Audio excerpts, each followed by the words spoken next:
touch and go. Is your head working? Yes.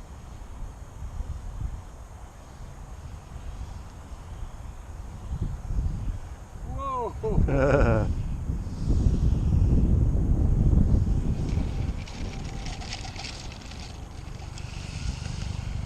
It reminds me of a guy we used to have in Canyon Fork years ago.